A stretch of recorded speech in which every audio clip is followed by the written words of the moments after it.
오늘 말씀 함께 보겠습니다. 고린도 후서 7장 8절부터 16절까지 말씀입니다. 사도 바울 이 고린도 교회에게 사실 단 한 번의 편지를 쓴 것은 아니고 여러 번의 편지를 쓴 것 같습니다. 그 중에 저희가 과연 이 실체가 있느냐, 그리고 있는 것 같다, 아니다, 고린도 전서다, 아니 고린도 후서의 뒷부분이다 라고 추정하고 있는 그 눈물의 편지, 이것들을 다시금 언급합니다.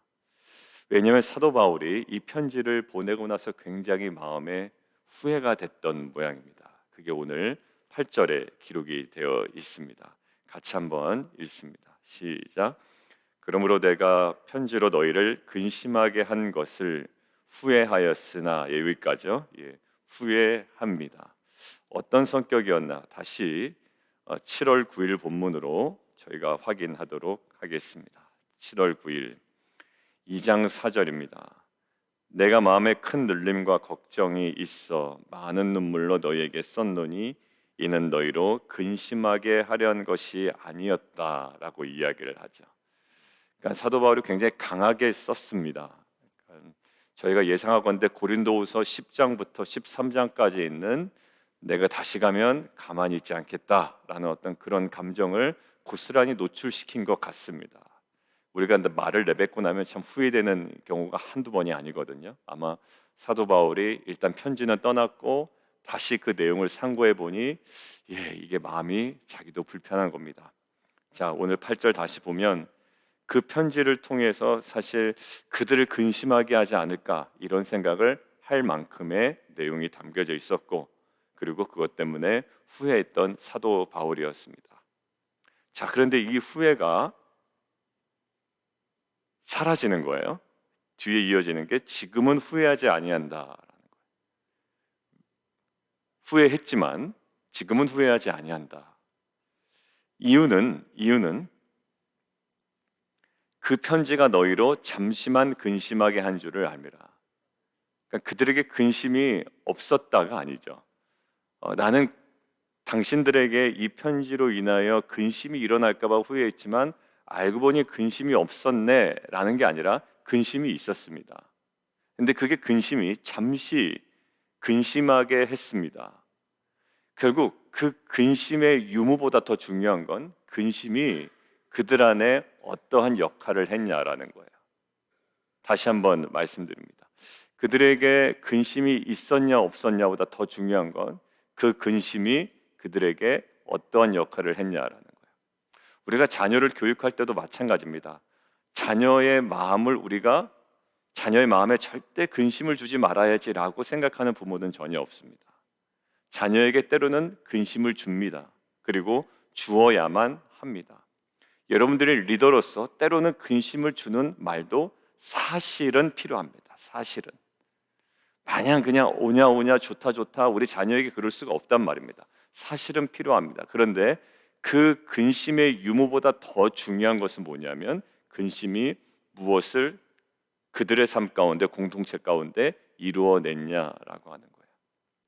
저는 오늘 본문을 묵상하기 전에 사실 그 2장 4절 다시 한번 묵상하면서 오늘의 어떤 포인트와 연결을 해보려고 합니다. 2장 4절 다시 한번 보실까요? 2장 4절에 사도 바울이 강조한 것이 있습니다. 내가 너희에게 근심하게 했다, 그런 편지를 썼다. 그런데 너희로 결국은 근심하게 하려는 것이 최종 지점이 아니었고 오직 내가 너희를 향하여 넘치는 사랑이 있음을 너희로 알게 하려 함이라. 여기 알게 하려 했다라는 거죠.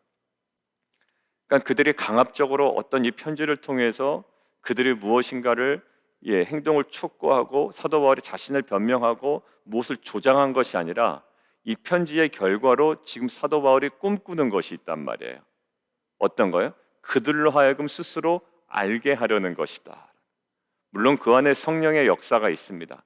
성령의 역사를 통해 그들에게 일어나기를 원하는 변화가 있습니다. 근심은 어떠한 일을 하게 되는 거예요.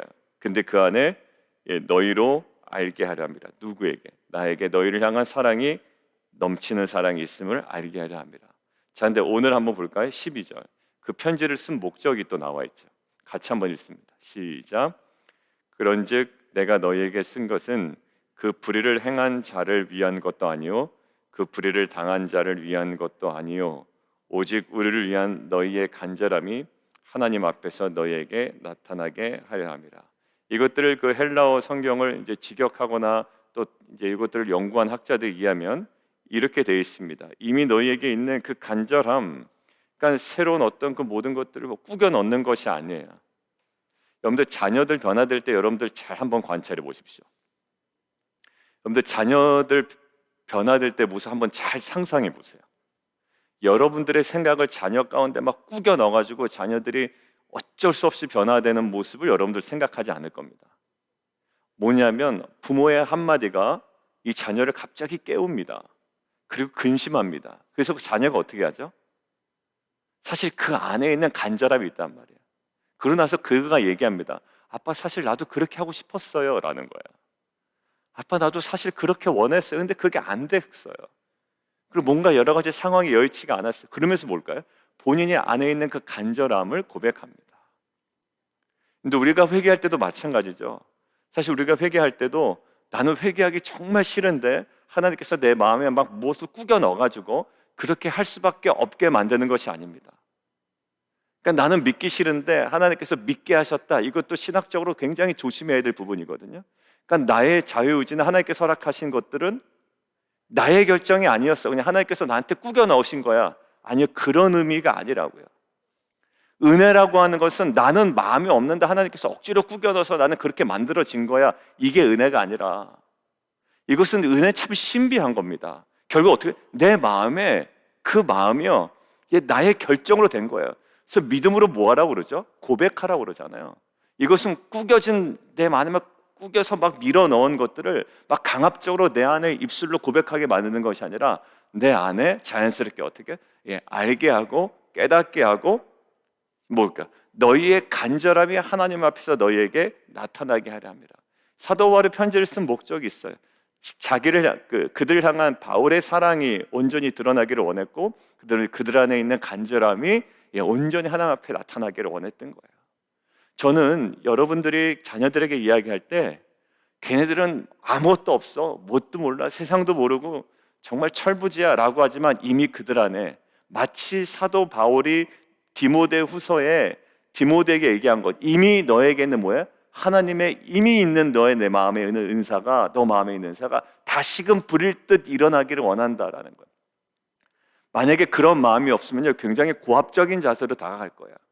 근데 그들 안에 있는 하나님께서 이미 허락하신 그 간절함이 있고 은사가 있다라는 우리 사실을 받아들이게 되면 굉장히 겸손하게 그들에게 다가갈 것이고, 그리고 그들 향한 사랑으로 다가갈 때 어떻게 성령께서 그 안에 역사하셔서 그들 안에 이미 있었던 그 간절함이 하나님 앞에 온전히 드러나기를 원하는 그 마음이 우리 안에 고스란히 전달될 거란 말이죠. 사랑하는 성도 여러분들, 우리가 사도 바울처럼 때로는 누군가를 근심하게 할 수 있습니다. 근데 이 근심이 그냥 어떠한 근심이면 내가 기분 나빠서 하는 말로 생긴 근심은 아무 소용이 없는 거예요. 내가 기분이 나쁘니 나도 한마디 쏘아 붙여야 되겠어 라고 하는 내 쏘아 붙인 말 때문에 생겨난 근심, 그게 무슨 유익이 있겠습니까? 근데 그 사도 바울은 기본적인 바탕이 뭐죠? 너를 향한 넘치는 사랑, 그리고 너희 안에 있는 그 간절함이 하나님 앞에서 온전히 드러나기를 원했던 그 사도 바울의 그 근저에 역사하고 있었던 그 마음이 있었던 거예요. 저와 여러분이 그 마음의 그 동기 부분부터 그 출발이 정말 사도 바울과 같은 고린도 교회의 성도를 향한 그 마음이 우리 안에 먼저 회복되기를 원하고, 우리 안에 그 사랑으로 형성된 우리의 그 자녀를 향한, 또 누군가를 향한 그 근심의 그 한마디, 또한 그 마음이 그 인생의 공동체에 선한 열매를 맺어가는 정말 귀한 은혜가 있기를 원합니다. 자, 그런데요, 이 근심이 이제 그들 안에 근심이 벌어지잖아요.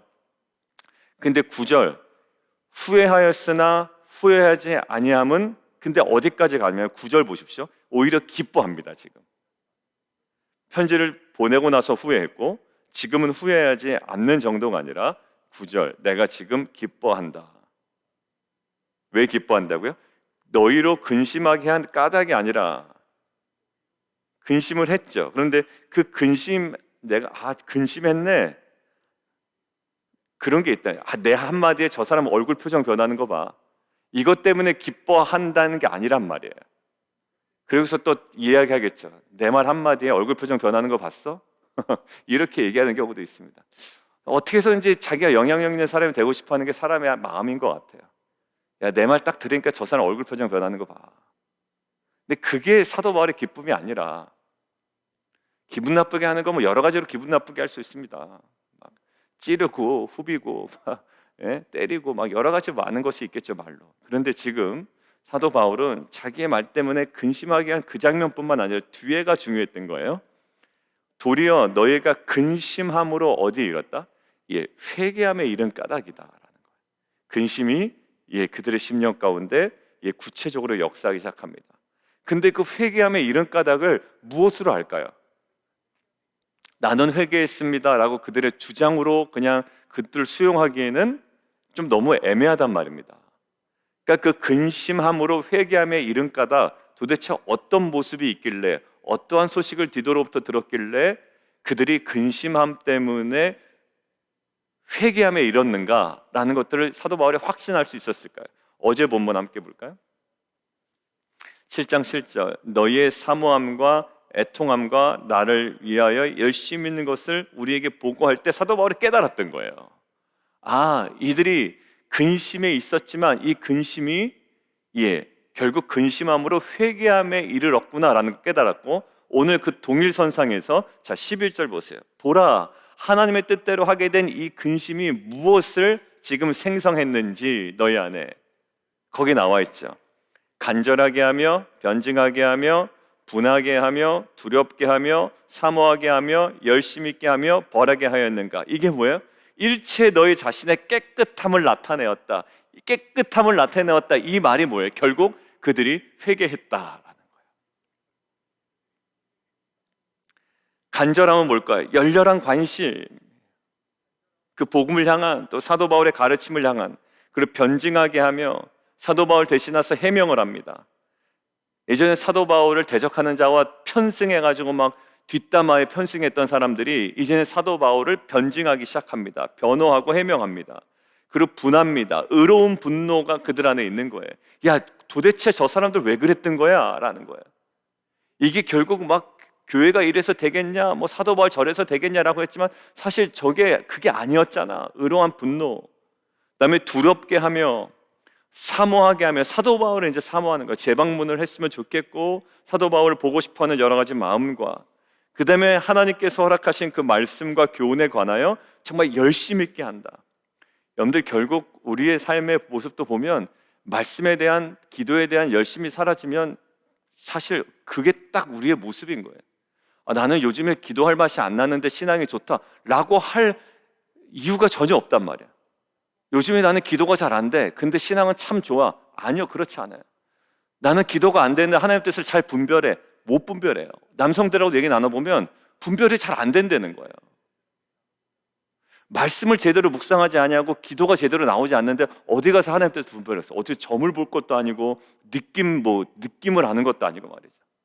지금 보니까 이들의 변화가 뭐냐면 굉장히 구체적이에요.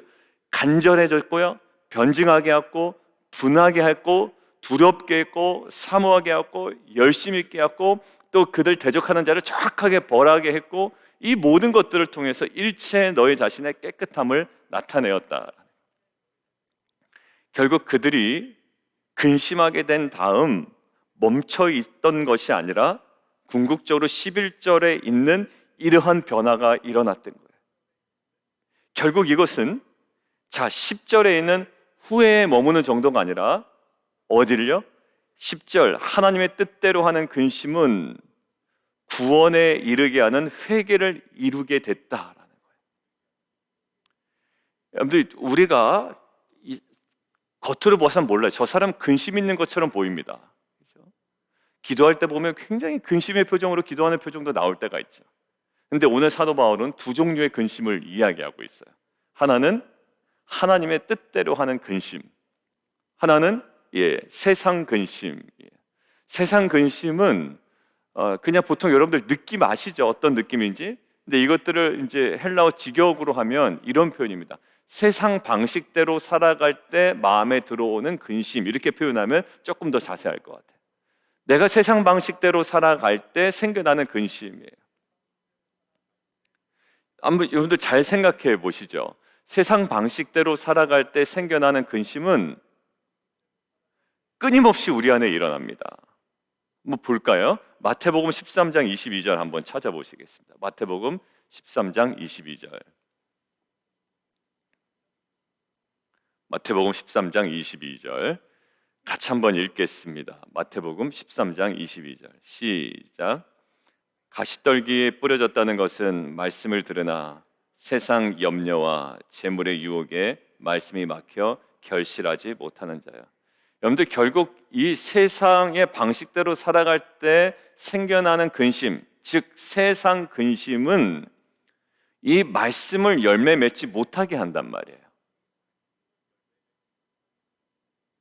왜? 세상의 염려와 재물의 유혹, 이것이 바로 세상의 방식대로 살아갈 때 끊임없이 우리에게 생겨나는 근심이기 때문에 이것들을 한번 생각해 보십시오. 여러분들 한번 생각해 보시죠. 저를 보시고, 여러분들 이 근심은 어떻게 사라지게 할 수 있을까요? 세상 방식대로 살아갈 때 끊임없이 생겨나는 근심은 우리에게 어떠할 때 이것들을 정말 사라지게 할 수 있을까요?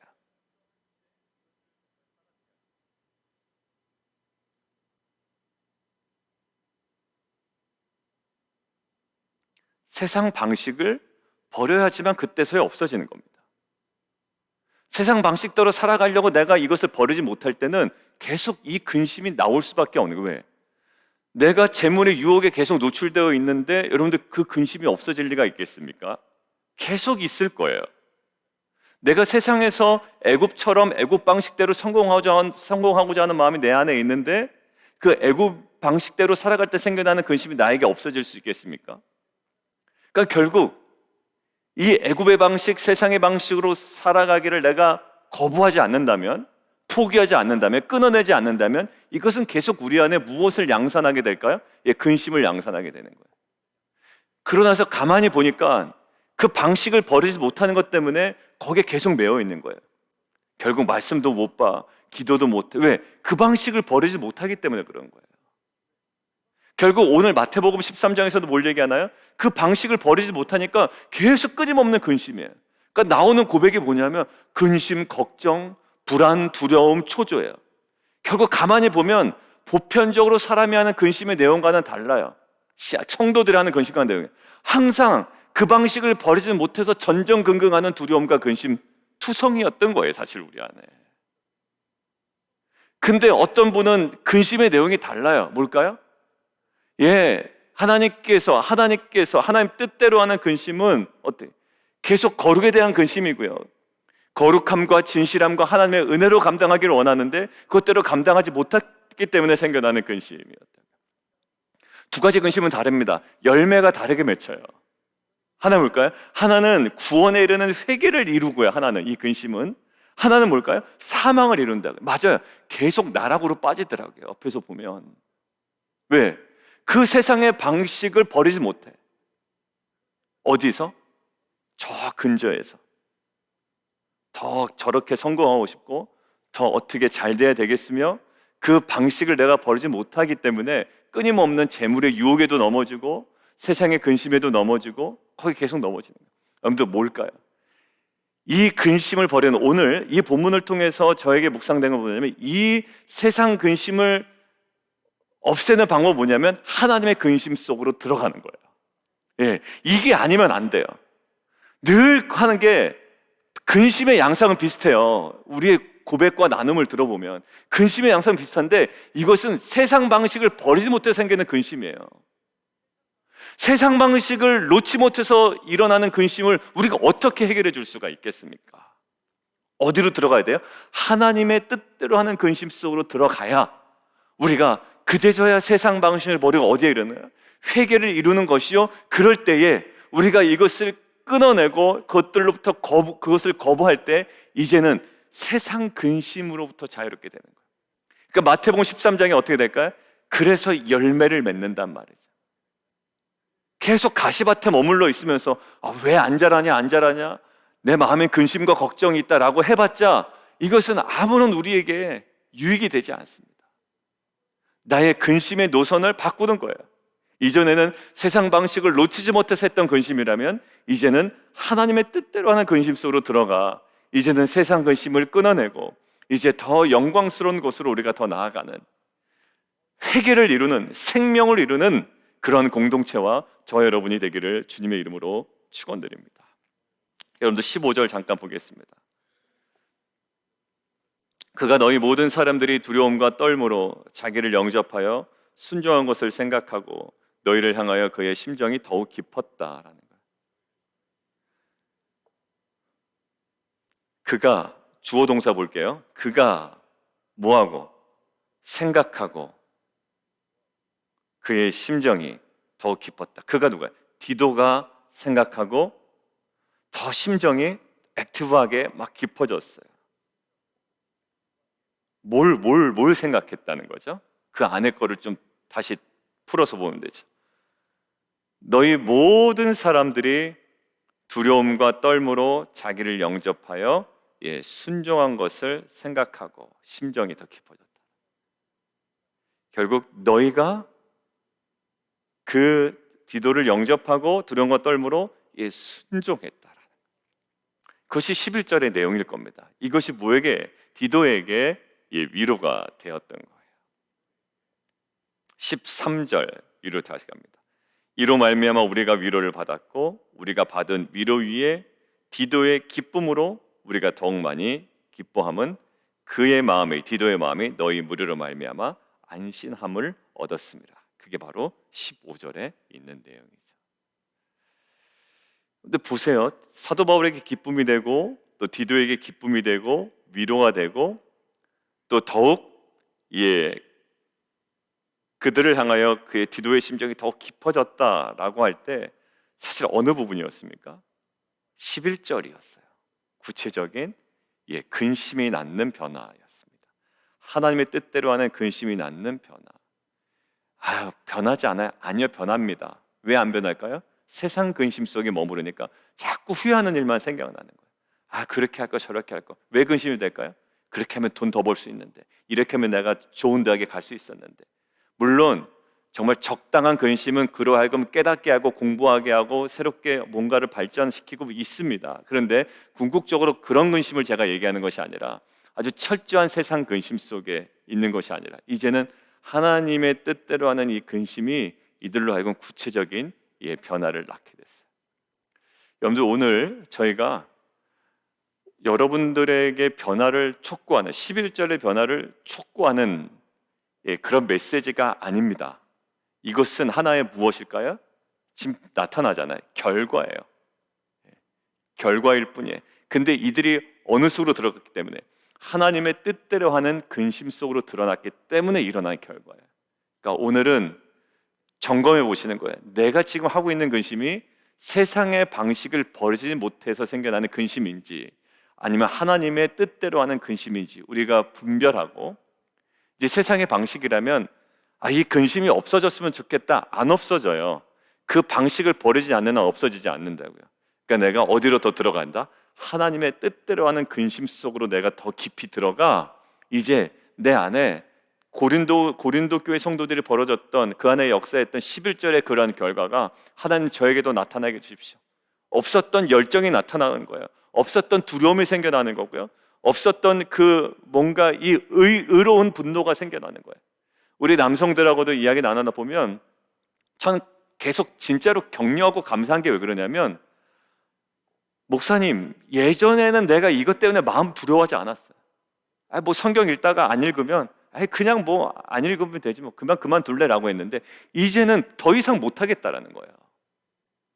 그리고 예전에 새벽기도 안 나오면, 그러니까 나오던 분이 이제 나오다가 안 나오면 그냥 뭐 그래 그럴 수도 있지 했는데 이게 마음이 영 불편하다는 거예요. 그러니까 뭐 한 일주일 동안 못 나오면 막 누가 뭐라고 하지 않아도 막 생겨난대, 마음이. 그래서 만약에 제가 막 그 강단에서 막 새벽기도 나오다가 안 나오면 하나님께서 당신을 가만히 냅둘 것 같냐고 막 이런 식으로 얘기했다면 막 그 모든 것들이 뒤엉켜서 생기는 그 불편함이겠지만 아무것도 누구에게도 얘기하지 않는데 마음에 생각나는 그 막 불편함이 있다는 거예요. 그리고 이 말씀을 보는데 이 말씀이 분명 나한테 하시던 말씀 같은데 이게 도대체 뭔지 막 깨달지 않을 때 생겨나는 막 갈증이 있는 거예요. 그것 때문에 힘든 거야. 근데 저는 그것이 물어봐요. 집사님, 예전에 그런 적이 있으셨어요? 예전에. 그러니까 뭐 최근도 아니고 예전에 신앙생활 하실 때. 왜냐하면 신앙생활 오래 했으니까. 오래 하셨으니까. 예전에 그런 것이 없었다는 거죠. 여러분들, 이 근심이 결국 하나님의 뜻대로 하는 근심이 있어요. 누가 뭐라고 하지 않았는데 내가 나올 수 있는데 못 나올 때 생각나는 내 안에 생겨나는 그 근심. 최소한대로 내가 나오겠다 막 이렇게 작정하면 상관이 없었는데 이분은 최대한 나오려고 하는 분인데 그렇지 못할 때 생각되는 마음들 있잖아요. 저는 이것이 하나님 뜻대로 하는 이 근심의 전부라고 할 수 없지만 하나의 중요한 요소라고 저는 생각합니다. 그래서 계속 격려하는 거예요. 결국 그 근심 가운데 머물다 보면 그 모든 어떤 그 변화들이, 이렇다고 해서 뭐 이들이 뭐 놀라운 어떤 그 외적인 환경의 변화가 일어난 거 아니야. 다 내면의 변화거든요. 간절하게 하며, 변증하게 하며, 두렵게 하며, 사모하게 하며, 열심히 있게 하며, 벌하게 하였는가. 여러분들, 이것이 정말 바라보는 저에게도 그 공동체에게도 굉장히 은혜가 되고 격려가 되거든요. 여러분들, 이것이 디도에게 기쁨이 되고 사도 바울에게 위로가 되었던 것처럼 이러한 하나님 뜻대로 하는 근심 속에 머물러 우리의 단순한 그 반복되는 후회가 아니라 이 11절에 분명한 삶의 변화가 정말 하나님께 기쁨이 되는 것은 물론이요, 우리 공동체에 상호간의 위로가 되고 격려가 되고 기쁨이 되는, 그래서 11절 범사에 그 하나님의 뜻대로 하는 근심 때문에 그 사람이 신뢰가 되는, 16절 보세요. 신뢰가 쌓여요. 근데 세상 근심들을 항상 머물러 있는 자에게 신뢰가 안 생길 거 아닙니까? 맨날 그 똑같은 얘기 반복되고 세상의 방식을 버리지 못해 생겨나는 근심이 불안하지 않겠어요? 옆에서 바라볼 때 이제는 하나님의 근심 속에 머물러 이제 크든 작든 그들 안에 일어난 그 변화의 삶을 통해 상호간에 기쁨이 되고 격려가 되며 이제는 그 신뢰의 관계가 우리 공동체 안에 회복되어지는 귀한 은혜가 있기를 원합니다. 우리 함께 기도하며 나가도록 하겠습니다.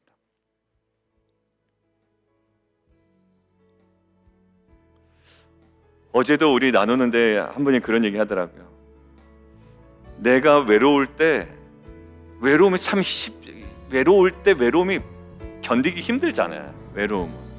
근데 외로울 때 하나님께서 어떤 은혜를 주셨냐면 외로울 때 내 곁에 계신 마지막에 내 순간은 마지막은 외로울 거다. 인생은 뭐 아내랑 살다가도 뭐 먼저 사별할 수도 있고 언젠가는 뭐 같은 시간에 죽진 않잖아요. 자녀들도 이제 결혼해서 떠나고. 근데 그 외로울 때 정말 그 외로움을 만족시켜 주실 분이 정말 하나님밖에 없구나라는 것들을 이제 그 어떤 상황 가운데 깨닫게 된 거예요. 내가 그러니까 평소에도 기쁘든 슬프든 좋든 나쁘든 내가 온전히 집중해야 될 대상이 하나님이다라는 것을 깨닫고 나눠주시는데 이것들이 이제 막 감동으로 이렇게 저에게도 막 밀려오더라고요. 맞아요. 지금 근심조차도 그래요. 세상 방식을 버리지 못해서 내 안에 생겨나는 근심, 어디로 들어가야 될까요? 하나님의 뜻대로 하는 근심 속으로 우리가 들어가야 됩니다. 하나님 그 속에 우리 안에 진정한 회복을 허락해 주십시오. 단순한 후회에 머무는 것이 아니라 회개함에 이르는, 생명에 이르는 그 열매가 하나님 우리 삶과 또 우리 자녀들의 삶과 우리 공동체 가운데 다시 한번 회복되게 하여 주십시오. 우리 함께 기도하며 함께 나아가도록 하겠습니다.